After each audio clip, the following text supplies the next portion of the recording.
All right, it says I am live now, so we will go ahead and get started. Welcome to episode 3 of the Daily Grind. My name is Michael Price. I'm going to be your host, and we're kind of going to be picking up where we left off a little bit yesterday. For those who weren't here yesterday, this podcast is based on a series called The Burden of Proof, which you can look up at burdenofproof.co. If you go to the shop page, the first book, Burden of Proof, The Flaw, is available free. And I would like you to just use that as a testing ground to see if it's something that is fitting for you. It's a fictional story about a character named Marcus who's going through a lot of tragedy in his life, and he recognizes that he never truly learned how to think properly. And we get to go through the process of not just the collapse, but the rebuild, not just outwardly on an actual house that he inherits, but also inwardly as he learns to find the right tools for the job. And so we haven't really gotten into what those tools are. Hopefully, we'll start to get into some of those tomorrow. But for today, like I said, we're completing a thought from yesterday based on the concept of how we think backwards, most of us, without even realizing it. And so we're going to be reading the remainder of chapter 4 from book 1, The Flaw. Once again, you can look that up at burdenofproof.co. There actually should even be a free download link box on that front page of the website for you to just go ahead and click. So, 3 hours later, Marcus had fallen down a rabbit hole. It started with a simple search. How do people make decisions? That led to articles about cognitive biases, which led to philosophy, which led to logic, which led to epistemology, a word he'd never heard, but it suddenly felt crucial. How do we know what we know? He'd always assumed knowledge was straightforward. You learn things, you believe them, that's it. But the more he read, the more he realized most people, including him, worked backward. They started with a conclusion, and then they found reasons to support it. Marcus thought about his drinking. How many times had he decided he deserved the drink, and then spent the next hour justifying why one wouldn't hurt? How many times had he convinced himself he wasn't an alcoholic before he could stop, that he would be able to stop whenever he wanted, even as he kept on not stopping? He'd start with the conclusion, I don't have a problem. Then he bent every piece of evidence to fit. Marcus kept reading. The article that stopped him was titled, Why Smart People Believe False Things. He clicked it. People almost always begin their thinking backward. They start with a conclusion, my religion is true, my political party is right, my parents were trustworthy, the experts know. This worldview explains everything, and then work in reverse trying to justify it. Marcus read that line 3 times. My parents were trustworthy. He thought about his dad, about the things he'd believed because his dad believed them, about the assumptions he'd inherited. His dad had been a good man, steady, reliable. But did that mean everything he taught Marcus was true? Or had his dad also inherited beliefs that he'd never questioned? Marcus kept reading. It's like walking into a courtroom as both the judge and the jury, having already decided the verdict before hearing the case. That hit hard, because that's exactly what Marcus had done with everything. He decided he wasn't an alcoholic, and then he ignored every piece of evidence that said otherwise. He decided he was fine, then ignored the panic attacks, the isolation, the fact that he couldn't function without a drink. He decided that his dad would be okay, then refused to consider that a stroke could be fatal. Backward thinking. Start with the answer. Ignore everything that doesn't fit. Marcus closed his laptop. He looked at the hole in the ceiling, then at his hand shaking, then at the door, the one he'd almost walked through an hour ago. I've been thinking backward my entire life. And if he wanted to rebuild, to really rebuild, not just patch things over, he needed to learn how to think forward. Start with the question, follow the evidence, and accept whatever answer came, even if it wasn't the one he wanted. Marcus stood up. The bar was still 3 blocks away. The weight in his chest was still there. His hands were still shaking, but for the first time in weeks, he wasn't thinking about drinking. He was thinking about the house he'd inherited. Not the one with the leaking roof, but the mental house, the one built from the beliefs that he'd never examined. And he realized something. I need to tear this down to the foundation. And so right there we have the end of chapter 4 of The Flaw, but I wanted to go back up here and just address a couple of the words because sometimes we get moving so quick in our daily life, we all assume we're on the same page as to what a thing means. Um, as far as a cognitive bias, it's kind of like a shortcut. In the way that we think to try to arrive at a faster result, but sometimes it causes us to skip steps that are not necessarily evident and in most cases it's not going to end up with the right result because like I said that skipping steps allows you to improperly form conclusions. Now, the way cognitive bias is used a lot of the time, it's more in the specific sense where people are actually denying the logic that's placed right in front of them. So sometimes evidence is properly submitted to them, a claim is properly formed, and yet because of this cognitive bias and because of who they inherited it from or how deeply they're holding on to this idea, it becomes nearly impossible to break through that level of cognitive bias. And that's why I pointed out the word the level of cognitive bias there is because sometimes it's not so extreme. Sometimes it's just that we don't recognize that we have this bias until someone points it out. And then there's just a willingness to change our mind. Usually it's embedded a little deeper than that because, as we discussed in prior podcasts, it really almost becomes associated with your identity a lot of the time. And if someone tries to disassemble even a part of what you believe, especially those taught by like your family, those closest to you, it feels like they are just trying to destroy who you are. And rather than recognize that they're just maybe trying to remove a little bit of deception or illusion that maybe you incidentally got caught in without recognizing it, our first reaction is to take offense, to try to protect ourselves, to lash back out. And if we're going to learn how to think the right way, think forward rather than revert back to old habits, if we want to search for truth rather than just accepting what we already think we know without testing it, it means we're going to have to learn how to at least take that guard down a little bit and be willing to admit that we likely have some things that are not 100% correct and we have to change our goal. And this is what I've been talking about with a new way of thinking.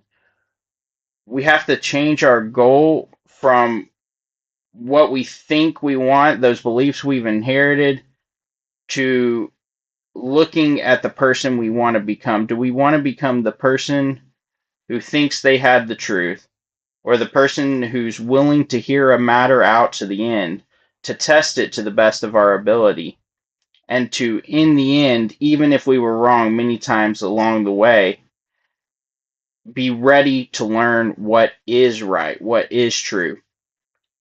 That is, of course, if the truth exists at all.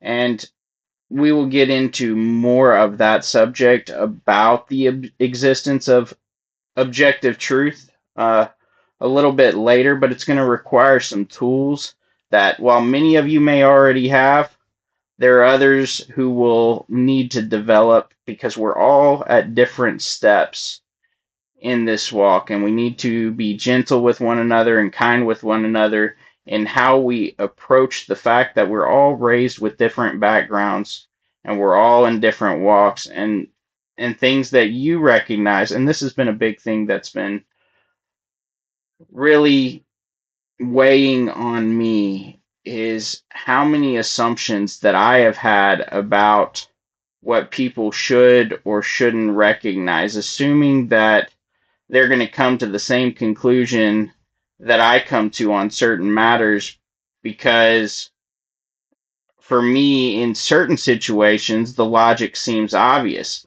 Um, but to them, in a different situation, that logic may seem obvious as well, and I'm not picking it up. And so that's kind of us bringing one of these biases, these cognitive biases, to the table. And if your search is really for truth, we're going to have to learn how to let those go. And it may be incremental. It may not happen in the blink of an eye from this point forward, because part of it is recognition that you even have cognitive biases. And so we can see what some of those are when it comes to Marcus, but I wanted to go over another word, epistemology, and it is kind of defined in the book here. It says, how do we know what we know? And this is essentially the question that you're going to be asking anytime you're testing a question or a claim from yourself or from other people. Well, how do we know that what you're saying is true? And that in and of itself assumes that there must be some sort of truth, at least in a conditional validity sense. For those who weren't here for the first episodes, conditional validity means true within a certain framework, within certain conditions, within certain, um, like I said, with certain evidence. For example, if you've been given a list of evidence, but you don't necessarily have all of the evidence on the matter, then you're only making your conclusion based on the evidence that you can see right in front of you. And that in and of itself is a framework.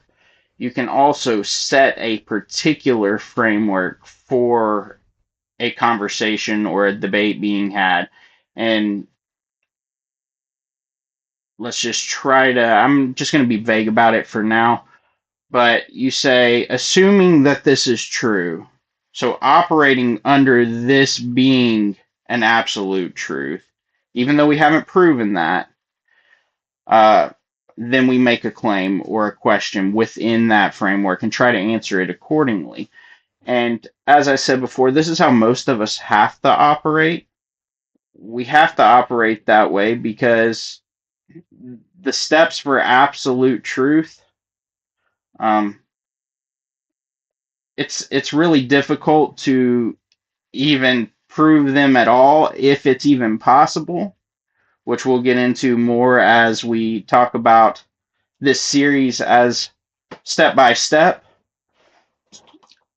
But when we're at a starting point, that's not where we're viewing from. Our perspective is from here on the ground, here in this moment, where we can only recognize the evidence that it's immediately before our eyes and try to figure out the best decision based on what we can perceive, what we've experienced, and what we now know.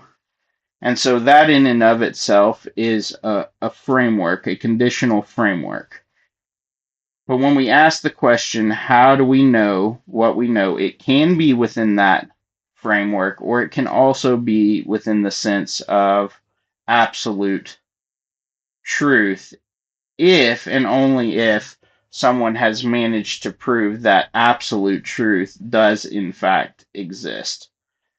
And so you see, that was actually a framework that I just set.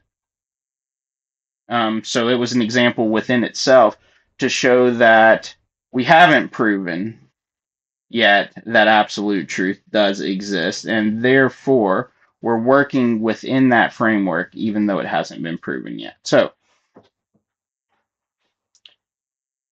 that's something you should always be asking. How do you know? How do I know? Where did I learn that from? Is it something that's backed up by evidence, or is it just something that I heard along the way, some claim that somebody made and has never proven? So let's see what else I need to cover from here. So I've been guilty of this, just assuming that it's always straightforward. Like I said, that everybody just is on the same page when it comes to certain things. And it's really not the case. A way to avoid this is to always try to ask a clarifying question. If there's something that could even be confused, and at first this is going to seem a little inefficient as compared to what you're used to. It was for me, because I felt like I was beating around the bush when they should already know what I'm talking about. But overall, when we clarify exactly what we mean by things, it makes sure to differentiate between false assumptions about the other person and about where the conversation is headed. And in doing so, it allows us to make sure we're on the same page. If we're not on the same page or even reading the same book, how are we ever going to have a conversation that's productive, that's efficient? So making sure we start out by doing that. So obviously not everybody is an alcoholic. And for those of you who have struggled with this issue, um, I'm very sorry. And I could at least say it's relatable. But this isn't just about alcoholism. As we see, he applies it to his dad. Earlier, we saw conditions that it applied to his relationship as a whole. And it extends into things such as it says, my religion is true, my political party is right, my parents, the experts, the worldview explains everything. So it stretches across all different topics. And we can obviously see that, and that's a claim I made right there. We can obviously see, and maybe it's not obvious to everybody, but we can, most of us see, and if you can't, just try to take a deeper examination of the fact that we probably have made assumptions in certain categories. And the example here where it talks about a courtroom and a judge and a jury, I'd say that's a really, really good example, because isn't that what we've done? Sometimes we don't hear people out. For example, I may be at work.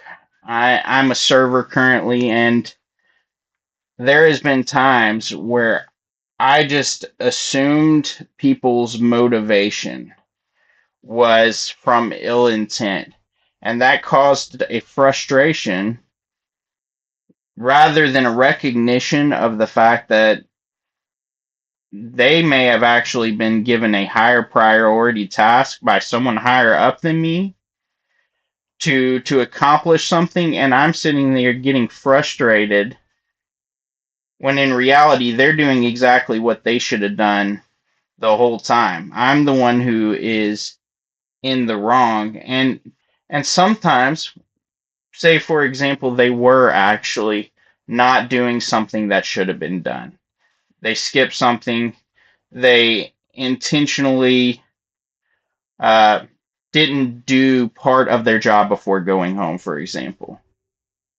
Should my immediate reaction be to get snappy and get frustrated with them and expect that to deliver a good result? Or would a better thing to be do exactly what we're talking about, to ask a question, to find out, was there something that I did maybe to contribute to the situation, to why they're frustrated, to why they intentionally left in the first place? And while that doesn't make their fault my fault, it does potentially affect whether or not we have the same issues in the future. And is the goal to be right? Is the goal to get on to somebody? Or is the goal to prevent future communication errors so that you can work better together, so that you can learn from one another and build off of one another instead of tearing each other down? So trying to recognize where you might be potentially at fault, that can help a lot as well. But we also don't know what a person's going through. A lot of times we think about our own life and how difficult it is and the struggles we're feeling, the pressures for bills, the arguments with families, and we don't recognize that everybody else has bills too. Everybody else has families too. Everybody else has false beliefs that they've built up, they've inherited without even recognizing too.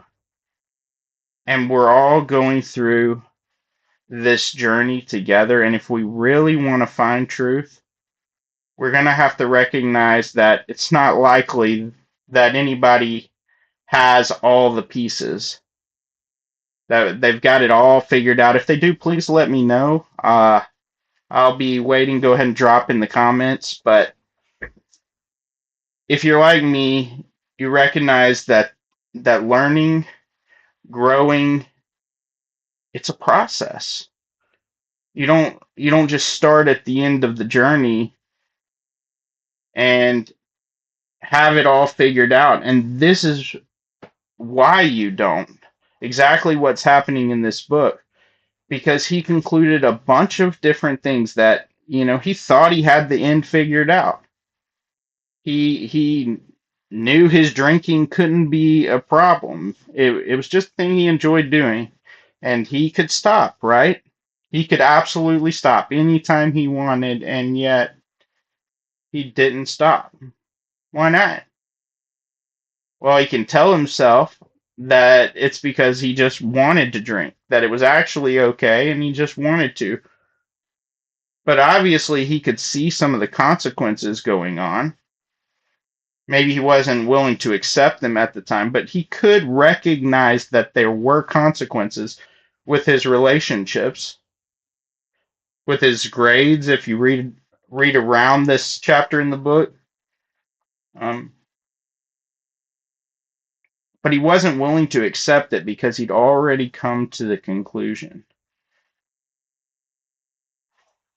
And I guess it's not really a guess, an important aspect for each of us to work on, myself very much included, is to see what conclusions that we've determined are absolute without ever testing them.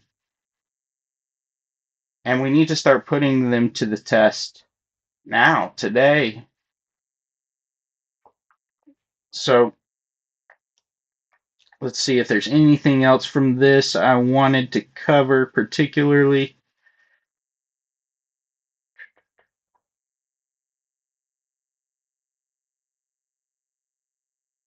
I mean, mostly it's just down here at the end where he says that he needs to tear it down to the foundation. And that sticks out to me because a lot of people, including myself, have thought that we're just correcting one step or one decision. And as I was stating in the first couple of episodes, that can really help in resolving the problem for a moment. It can change a behavior, but ultimately you're going to see that it's going to continue to leak through into other areas of your life if you're not willing to go all the way down to the foundation and test even that and start rebuilding. Because if you don't have the proper foundation, if you don't have the right tools, then your beliefs, your claims, the things you think you know, they never really get off the ground. And when a catastrophe comes along and rocks your metaphorical house that you've built, and it doesn't stand on something that's firm, something that's absolute, then your entire life, who you think you are, what you think is going to make you happy, it all collapses. Not just a little collapse here or there. I mean an absolute shattering. And at that point, it's just so hard to get back up. Um, so another hope of these books, this podcast is maybe in some cases you don't have to wait till the moment of collapse in order to start rethinking what's important, what is truth, what the end goal is in your life. And so I wanted to point out the 3 steps it says here. Um, you've got your conclusion, right, which is what most of us start with. And then we make a claim that agrees with our conclusion. And then we go back and we try to, for lack of any better phrasing, we twist and we mold the evidence to try to fit whatever narrative we need in order to protect our identity and protect our beliefs. But ultimately, it's not our beliefs, it's not our identity. And so this is not a very productive way of thinking, to say the least. Because occasionally, sure, you're going to end up with the right result. But because the method is wrong, it's almost guaranteed that you're going to get the wrong result in a lot of cases. And so in future episodes, we're really going to start going into the method. Before we do, we're going to have to see what some of these basic building blocks, some of what these components are that we're going to use to be able to test to see whether or not something is true. And I think that's probably what we're going to get into tomorrow. But I will have to look. I haven't really looked ahead exactly where I plan to be in the book tomorrow. But I want to thank y'all for taking the time to listen. And I really just want to encourage each and every one of you that taking a look at what you believe, if it's true, it's not going to cause any harm. It's not going to cause any damage. I mean, it may feel like damage at the time, and it may strain a lot of things in your life. But I want to make a correction here. I want to make a correction because what I said was it won't cause any damage. I would have to be able to tell you what that even means to say it won't cause any damage. What I really mean is, in the bigger sense of things, is it more important to know what is right, to know what is true, to be on a path that's real, that's absolute, or to accept that you just can't know, that you just won't know, and that your beliefs just must be right, even if when they collide with reality,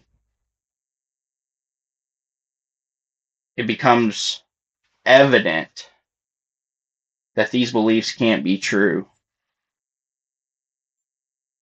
I guess, what do you want from this life?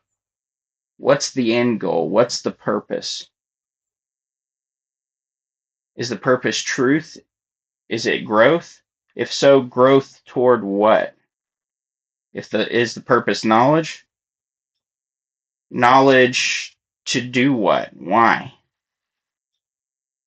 Is the purpose relationship? Is the purpose career? Is the purpose understanding? Is the purpose hope? In order to figure out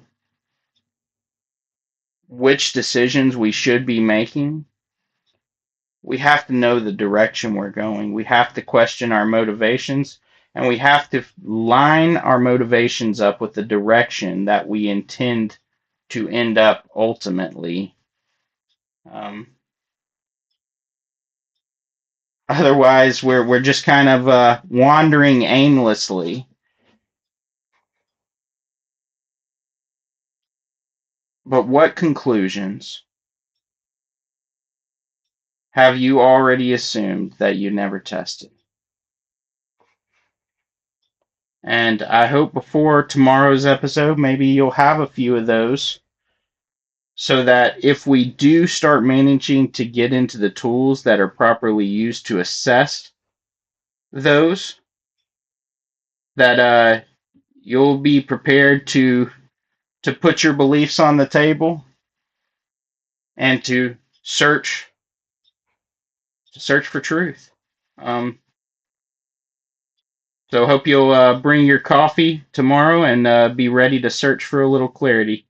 I appreciate y'all stopping by.